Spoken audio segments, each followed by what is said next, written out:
Спонсор показу Клін. Експерт сяючої чистоти вікон.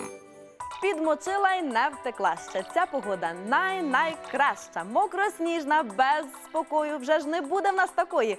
Тож тепла зустрічайте дозу. Спонсор показу прогнозу – торгова марка Клін. Експерт сяючої чистоти вікон. 5 квітня, північ, так мені сказав, вікнами є дощ і гроза. Втім, не рясно й ненадовго. Потепліє так нічого. Уночі 4-7 вище нуля, вдень 13-15 із плюсом. Сходом ходить вітродув, дощ, грозу тут теж забув, та значна приємність в цьому. Плюс 17 ставлять кому, аж від 14 тут гріє, уночі 3-5 насіє. Південь дощ, грізно, Крим та Приазов'я слізно, а для решти регіону вітер грає на півтону, температура вночі 6-11, вдень 15-18. Західну Вкраїну мочить місцями з синоптичної програми сильний дощ на Закарпаття, але швидко сохне плаття, денний максимум плюс 17. Як фінансово вам вдасться, тоді маєте нагоду.